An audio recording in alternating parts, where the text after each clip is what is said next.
need to start by getting the clay out of the clay trash can.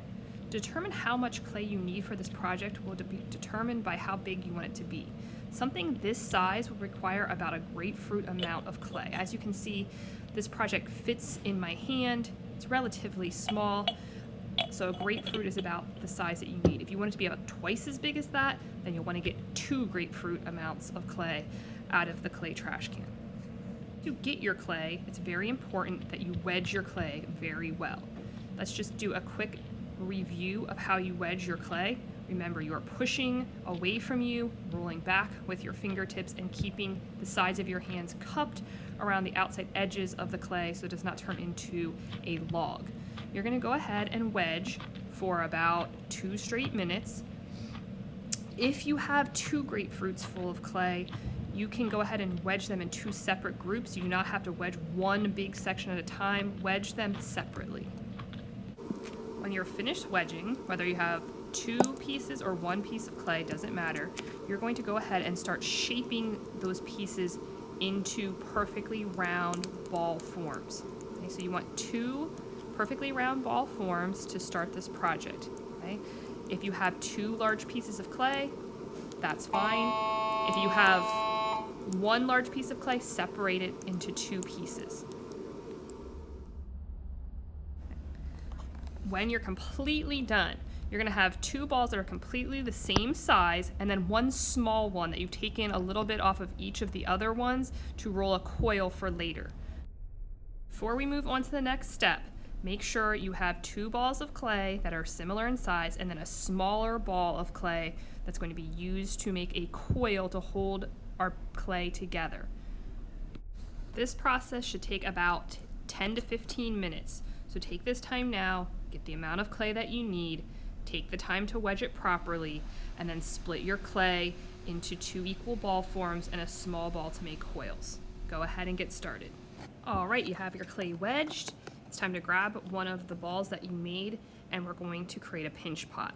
To do this, you're going to insert your thumb into the pot, and you're going to start in a pinching motion. What you really want to do is take your thumb and start spreading the clay outwards towards the outer wall.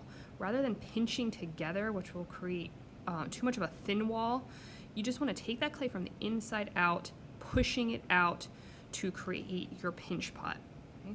The goal of this process is to leave your walls about a 1/4 inch thick. You do not want your walls to be super thin, or you will have to start over again. You want to pull the clay from the bottom outward so that you also don't have a very thick bottom. If you have a really thick bottom, the chances of the bottom exploding out are much greater. So you want even walls the whole way around, even including the bottom. Let's say as you're going about this process, you notice that you have been making your walls entirely too thin. Just like I'm showing here, walls are flimsy. If this happens, I want you to take your pot and smash it and restart. Put it into a ball, re-wedge the clay, and start over. You're going to go ahead and use the same pinching process for both balls of clay so that you have 2 similar sized pinch pots when you are finished. Both pinch pots are similar in size.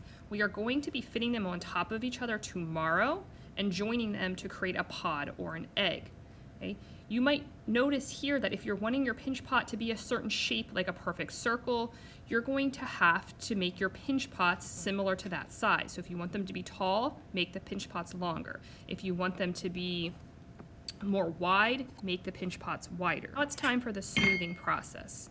A sponge, a smooth rib, or the back side of a spoon are also good tools to use for the smoothing process.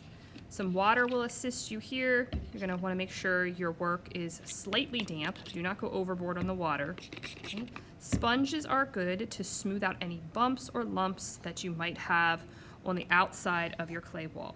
Okay. Support those walls with your fingers on the inside of the pot.